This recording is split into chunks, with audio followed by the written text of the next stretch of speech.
आगामी कार्यक्रम प्रायोजित किया है जॉयस मायर मिनिस्ट्रीज के मित्रों और सहयोगियों ने। मेरा मानना है कि अकेलेपन में ना होने के लिए दो बातें हैं जिन पर हमें सचमुच अच्छी तरह समझना होगा। नंबर 1,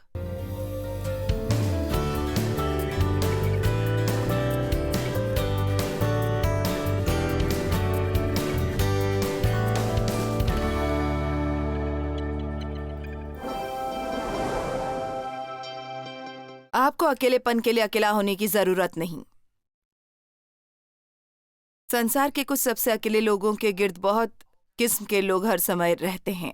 हाँ, आपके आसपास बहुत से लोग हो सकते हैं, पर अगर बस वो यही चाहते हैं कि आप उनके लिए क्या कर सकते हैं और वे आपके बारे में कुछ चिंता नहीं करते, आप बस अंत में अकेलेपन में रहते हैं। और आप अकेले हो सकते हैं और अकेलेपन में नहीं हो सकते। तो अकेलापन अकेला होना नहीं है। मेरे ख्याल से आप सच जानना चाहें तो शायद संसार में अविश्वसनीय संख्या में अकेलेपन से ग्रस्त लोग हैं। आप में से बहुत से आज जो यहाँ हैं अकेलेपन में हैं। ऐसा कुछ भी नहीं है जिसे आप कोई नाम दे सके, पर आपके अंदर एक दर्द है, एक जरूरत का किसी बात के लिए आप महसूस करते हैं कि आपको समझे जाने की जरूरत है। आप महसूस करते हैं कि आपको दिलासा देने की जरूरत है। आप बस चाहते हैं, आप ये महसूस करना चाहते हैं कि आपका लोगों के साथ एक सही कनेक्शन हो, और शायद यही कनेक्शन आपका नहीं है। हम सबको अच्छे दोस्त की जरूरत है, हमें चाहिए अच्छे पारिवारिक संबंध, और जैसा कि आप सब जानते हैं हमेशा ये सब आसान नहीं है। पता है, मेरे ख्याल से बाइबल रिश्तों के बारे में बताने वाली पुस्तक है। यदि आप सच्चाई जानना चाहें, मेरे ख्याल से बाइबल में रिश्तों के बारे में सचमुच बहुत कुछ लिखा है, और ये 3 रिश्तों के बारे में है। आपका संबंध परमेश्वर के साथ हमारा रिश्ता, लोगों के साथ हमारा रिश्ता, और फिर भी सबसे महत्वपूर्ण यह है कि हमारा खुद का रिश्ता खुद से। आपका स्वयं से एक रिश्ता है, और शायद ये बहुत अच्छा रिश्ता ना हो, और यदि आपका खुद का अपने साथ रिश्ता अच्छा नहीं है, फिर आपका किसी और से भी अच्छा रिश्ता नहीं होगा।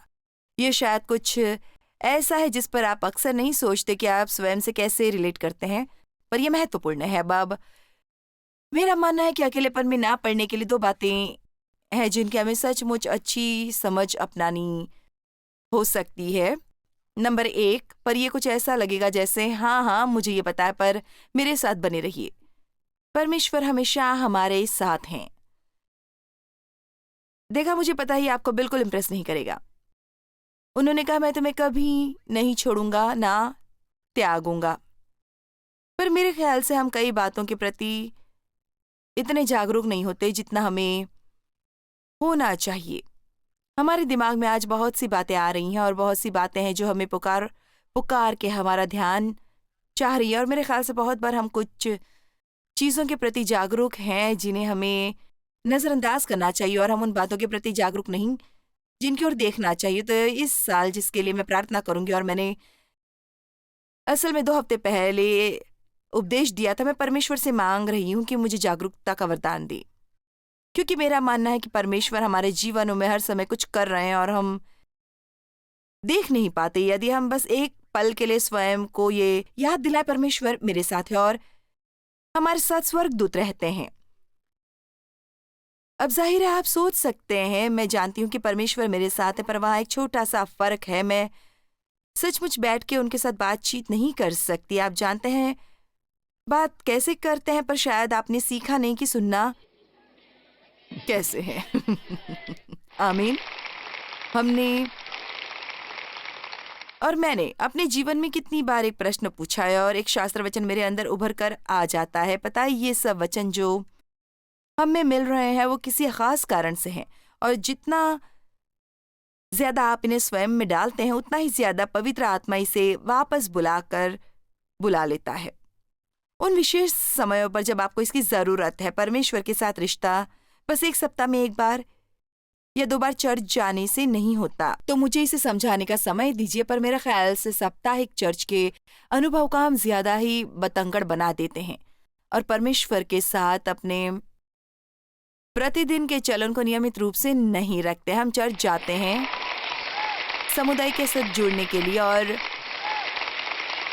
अन्य लोगों के साथ बंधुत्व रखने के लिए, किसी और के प्रति जवाबदेही निभाने के लिए। उम्मीद है कोई हमें मिस करेगा यदि हम वहां नहीं पहुंचे। तो हम कॉर्पोरेटली भक्ति करने जाते हैं परमेश्वर का वचन सिखाए जाने के लिए और एक परिवार का हिस्सा बनने के लिए, पर परमेश्वर के साथ हमारा ज्यादातर चलन जीवन में जिया नहीं जाता उस स्थान पर।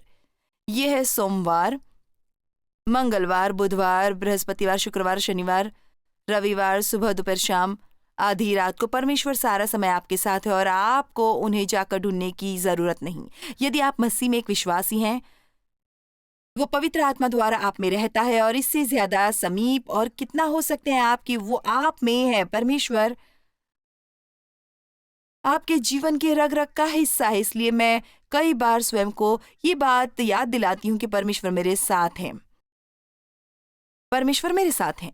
मैं आपके बारे में नहीं जानती, पर मुझे स्वयं को कई बातों की याद आती है। परमेश्वर मेरे साथ है। आज मैं जहाँ कहीं भी जाती हूँ, परमेश्वर मेरे साथ है। वो बस तब नहीं है जब मैं कोई आत्मिक कार्य कर रही हूँ, जैसा प्रार्थना करना, बाइबल का अध्ययन करना या चर्च जाना। वो मेरे साथ है जब मैं शॉपिंग करने जाती हूँ। हालेलुया। ये जानने में मुझे बड़ा अरसा लगा। हमें धर्म को धर्म निरपेक्षता से बांटना नहीं चाहिए। दूसरे शब्दों में, परमेश्वर बस हमारे इस धर्म वाले हिस्से में दिलचस्पी नहीं रखते। दरअसल शायद कई बार तो ऐसे हैं जैसे वो सचमुच हम प्रार्थना करने लगते हैं और अपनी आवाज में एक अलग सा स्वर ले आते हैं और एक बिल्कुल ही अलग इंसान बन जाते। परमेश्वर बस आपके साथ जीना चाहते हैं। वो आपके साथ जीना चाहते हैं, आपके अंदर और आपके जरिए, और वो उस हर चीज में शामिल रहना चाहते हैं जिसकी आप कद्र करते हैं। वो उसमें शामिल होना चाहते हैं जिस तरह हम कपड़े पहनना चाहते हैं और आप किसके साथ घूमते फिरते हैं और आप क्या करते हैं और आप कहाँ जाना चाहते हैं। कुछ भी ऐसा नहीं जिसमें आपकी दिलचस्पी हो और परमेश्वर को इसमें दिलचस्पी ना हो आपके बारे में। और वो कभी भी आपको ना छोड़ेंगे ना त्यागेंगे। जब आप बुरी बातें करते हैं तो वो अपनी आंखें नहीं चुराते। हम शायद परमेश्वर से छिपे, पर वे हमसे नहीं छिपते। और मुझे पता नहीं इसमें मुझे कितनी देर लगेगी इससे पहले कि ये दिन खत्म हो। मैं उम्मीद कर रही हूं कि आप कभी भी अकेले नहीं। आप कभी भी अकेले नहीं। आप कभी भी अकेले नहीं। अब कुछ शास्त्र वचन, यहोशू 1:9, क्या मैं तुझे आज्ञा नहीं दी, हियाव बांध कर दृढ़ हो जा, भय ना खा और तेरा मन कच्चा ना हो, क्योंकि तेरा परमेश्वर यहोवा तेरे संग रहेगा जहां तू जाएगा। चलो भी, वो आपके साथ है जहां आप जाएंगे, जहां भी। व्यवस्था विवरण 31:6, तू हियाव बांध और दृढ़ हो, उनसे ना डर ना भयभीत हो, क्योंकि तेरे संग चलने वाला तेरा परमेश्वर यहोवा है। वो तुझको धोखा न देगा और ना छोड़ेगा। Wow wow wow wow wow wow wow. हम सचमुच बहुत एक्साइटेड हो जाएंगे आज इस बारे में सोचकर। क्या मैं कोई चुनौती दे सकती हूँ? जब तक आप इसको गहराई में स्वयं को नहीं डाल देते तो आप इसे दिन में 10 बार ऊंचे स्वर में क्यों नहीं कहते, परमेश्वर मेरे साथ है। आज जब मैं बाहर जाऊंगा, परमेश्वर मेरे साथ रहेंगे पूरा दिन। ये बहुत लंबा वाक्य था सबके लिए सही बोलने के लिए। अब भजन संहिता 139 7 से 10। मुझे परमेश्वर का वचन बहुत पसंद है।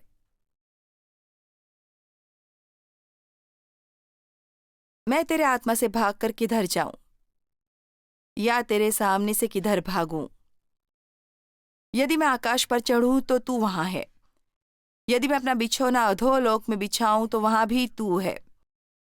तो देखो, यदि मैं भोर की किरणों पर चढ़कर समुद्र के पार जा बसूं तो वहां भी तू अपने हाथ से मेरी अगुवाई करेगा और अपने दाहिने हाथ से मुझे पकड़े रहेगा। यदि मैं कहूं कि अंधकार में, तो मैं छिप जाऊंगा और मेरे चारों ओर का उजियाला रात का अंधेरा हो जाएगा, तो भी अंधकार तुझसे ना छिपाएगा। परमेश्वर सब जगह है, सर्वव्यापी परमेश्वर जो सब जगह है। आप सचमुच कभी भी अकेले नहीं होते।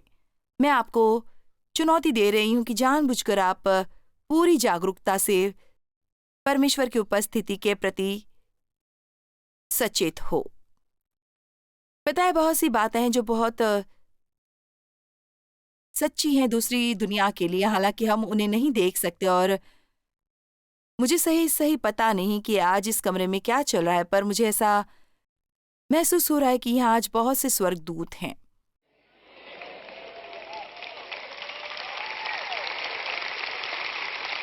मेरे ख्याल से परमेश्वर हर तरह की साफ सुथरी चीजें अरेंज करते हैं, जैसे लोग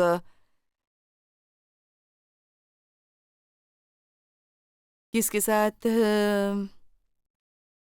मीटिंग में बैठे। यदि आप यहाँ अकेले आए हैं तो बेहतर आप अपने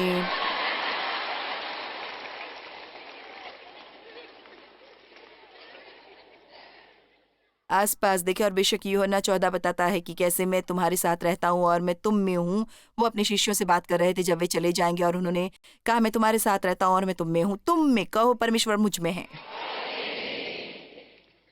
यदि आपको कभी महसूस हो त्याग हुआ, क्या कभी आपको ऐसा लगा कि हर कोई आपको छोड़ देगा, और हर कोई की जिनसे आप अपेक्षा कर रहे थे कि आपके लिए वो वहां होंगे, गलत समय पर उन्होंने आपका साथ छोड़ दिया। चलो देखिए 2 तीमुथियुस 4:16।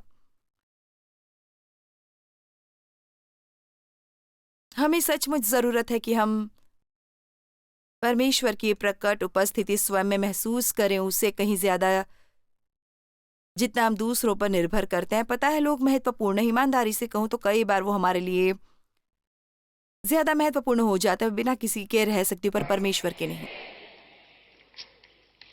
हम्म मेरे पहले प्रत्युत्तर पर, अब ये प्रेरित पौलुस है, मेरे पहले प्रत्युत्तर करने के समय में किसी ने भी मेरा साथ नहीं दिया, वरन सब ने मुझे छोड़ दिया था। भला हो कि इसका उनको लेखा देना ना पड़े। खैर, ये एक पूरा का पूरा संदेश है। वहां पर हम एक ने मुझे छोड़ दिया, प्रभु उन्हें क्षमा करें। हम्म परंतु प्रभु मेरे साथ खड़ा था।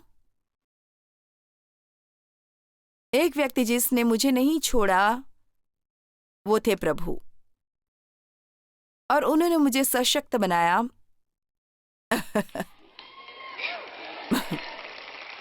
वाह!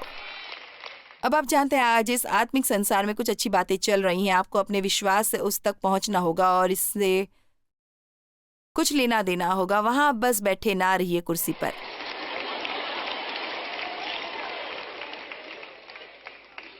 परमेश्वर ने मुझे सशक्त बनाया। मुझे ये बहुत पसंद है।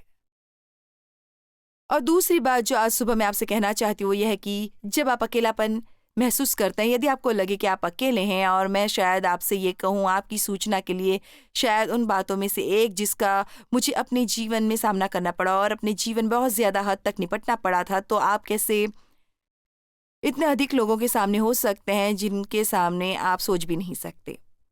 खैर, क्योंकि ये इसलिए कि ये अलग है। पता है, वो सभी लोग जो ज्यादातर जिन लोगों से मेरा वास्ता पड़ता है, वो मुझसे कुछ पाने के लिए आ रहे हैं, और ये सब कुछ खत्म हो जाता है तो फिर मैं वहीं रह जाती हूँ।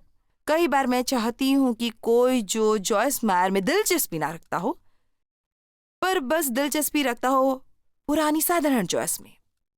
आमीन। और मेरे बहुत से अच्छे दोस्त हैं, और मेरे पति बहुत बढ़िया है, मेरा परिवार बढ़िया, और मैंने उससे बहुत कुछ सीखा है। पर मेरा मानना है कि अकेलापन ऐसी चीज है जिससे शत्रु हमला करता है। वो चाहता है कि हम अलग थलग और अकेला महसूस करें, और जैसे कि कोई हमारी परवाह नहीं करता। और तो जो आज मैं आपसे साझा कर रही हूँ, जो मैंने बनाए हैं, कि ताकि शैतान मेरे साथ ऐसा ना कर सके। और एक बात जो मैं नियमित तौर पर अमल में लाती हूँ वो है कि जानबूझकर जागरूक रहना, और वहां तक कि ऊंचे स्वर में कहना, परमेश्वर मेरे साथ है।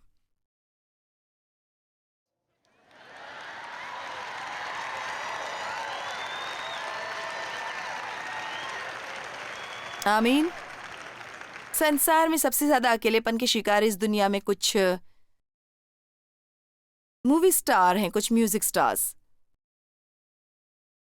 आप एक फ्लैट में एक अकेली विधवा को रख सकते हैं जो अक्सर किसी को कम नहीं मिलती हो और वो अकेली नहीं होती, और कोई ऐसा होता है जो लाखों लोगों के सामने होता है और वे हमेशा अकेला महसूस करता है। आप में से कितनों ने अकेलापन महसूस किया हो? देखिए, ये दिलचस्प है। मुझे शायद ही कोई हाथ दिखे जो खड़े ना हो। अब अगली दूसरी बात जो मैं बताने की कोशिश कर रही हूँ वो तो बड़ी है, तो क्या आप तैयार हैं? ऑलराइट। कुछ और बातों में से एक पर ये एक और बात है जो मैंने सीखी है। आपको अकेलेपन में रहने की जरूरत नहीं यदि आप ये जान ले कि स्वयं के साथ कैसे रहना है, क्योंकि आप हमेशा सारा समय वहां हैं। आप कहीं जाते नहीं। आप स्वयं से बचकर नहीं रह सकते, ना एक सेकंड के लिए, ना पूरे जीवन भर। आप जहां कहीं भी जाएं आप वहां होते हैं। अगर आप स्वयं को पसंद नहीं करते फिर आपके लिए मुश्किल है। तो पता है, मैंने शुरुआत की स्वयं से नफरत और दोष भावना से आहत होकर, और मैं इस मुकाम पर आ पहुंची थी जहां मैं काफी हद तक स्वयं को पसंद नहीं करती थी, बिल्कुल भी नहीं।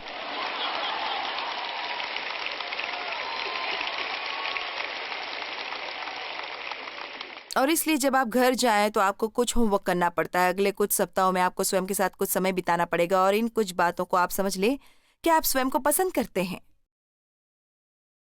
मैं स्वयं के साथ समय बिताना पसंद करती हूँ।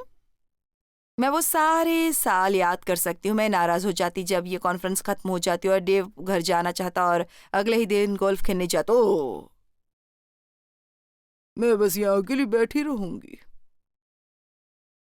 और मुझे ये बिल्कुल पसंद नहीं था। और इसलिए जब वो गोल्फ खेलने वाला है और मैं बस, ये बढ़िया है। खैर, तुम क्या करने वाले हो? मैं बस रहने वाली हूँ स्वयं और यीशु के साथ। पता है, मुझे पता नहीं, मैं क्या करने वाली हूँ। मैं बस रहूंगी। यदि मैं कहीं जाना चाहूंगी, मैं बस कहीं जाऊंगी। मुझे कई बार बस पसंद आता है बाहर जाना और बस या अकेले यूं ही चलना। बेशक यदि मैं बहुत समय तक बाहर रहूं तो मुझे स्वतः के लिए अकेले रहना नहीं मिलता, पर एनीवे मैं कई बार इसे आजमाती हूँ और बस यूं ही। पता है क्या, वो कुछ समय ले जब आप अकेले थे और स्वयं को जाने। मेरे ख्याल से लोग स्वयं को नहीं जानते। आपको क्या पसंद है, आपको क्या खुश रखता है, आप किसका आनंद लेते हैं, बहुत से लोग ये नहीं जानते। उस दिन मैंने किसी से ये कहा, तुम क्या करना चाहते हो?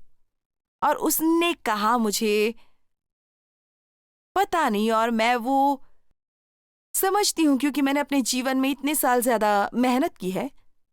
इससे पहले मैंने फैसला किया कि मुझे जरूरत है एक जीवन की जहां मैं प्रभु सेवक से कहीं ज्यादा हो सकूं, और ये कि मैं एक इंसान भी हूं। और जब मैंने कुछ चीजें करने के लिए समय निकाला तो मैं कुछ भी करना नहीं चाहती थी। मुझे किसी भी चीज में कोई रुचि नहीं थी। तो असल में मुझे सचमुच इस पर सोचना पड़ा कि असल में मैं पसंद क्या करती हूँ। खैर, मुझे खूबसूरत चीजें पसंद है, मुझे प्रकृति पसंद है, मुझे खूबसूरत चीजें पसंद है। पिछले हफ्ते मैं 3 बर्ड फीडर लाई और उन्हें कोच पर लगाया। मुझे उन चिड़ियों को देखते हुए आनंद आ रहा है। मुझे सचमुच शांति पसंद है। कुछ जो मुझे पसंद है वो है शायद और किसी भी चीज से ज्यादा, और इसके अलावा मुझे किसी चीज से विश्राम नहीं मिलता, और वो है पूरी पूरी खामोशी। पूरी पूरी तरह से खामोशी। तो मैंने पहले से ही फैसला कर लिया है कि कल मैं बहुत खामोश रहूंगी। मैंने पहले ही किसी से कह दिया है कि डेस्क पर नर्म कुर्सी लगा दे। ये सेट सेंट लुइस में 70 होगी, और मैं बस वहां जाकर बैठूंगी और अपनी फेवरेट कॉफी लूंगी, और मैं उन चिड़ियों को देखूंगी और बस खामोश रहूंगी। और मैं अकेली रहूंगी, और मैं अकेलेपन में नहीं होंगी क्योंकि मैं स्वयं के साथ रहना पसंद करती हूँ। मैं आपको कुछ सिखाने की कोशिश कर रही हूँ, इसलिए सचमुच हकीकत में आप कभी अकेले नहीं होते। प्रभु हमेशा हमारे साथ हैं और हमें सचमुच अकेला महसूस करने की जरूरत नहीं जब हम सचमुच ये जानती हूँ कि स्वयं के साथ कैसे रहना है, स्वयं के साथ कंफर्टेबल कैसा रहना है। आप जानते हैं क्या, हमें सचमुच आपकी परवाह है और हम चाहते हैं कि आपका दिन बढ़िया रहे। जॉयस मायर मिनिस्ट्रीज में आप हमारे लिए बहुत ही कीमती हैं, जितना कि आप जानते हैं। हम आपकी सराहना करते हैं और इस सेविकाई को दुनिया भर में संभव बनाने के लिए हम अपने दोस्तों और सहभागियों को धन्यवाद देते हैं। हम साथ मिलकर भूखों को खाना खिलाते हैं, गरीबों को कपड़े देते हैं और कई देशों में सुसमाचार बांटते हैं। अपना प्रार्थना निवेदन भेजने के लिए कृपया आज ही संपर्क कीजिए। हमारे स्रोतों के बारे में और भी जानिए। जॉयस की सभाओं की सूची देखिए हमारे साथ सहभागी बनने के लिए, क्योंकि हम दुनिया भर में मसीह के प्रेम को बांटते हैं।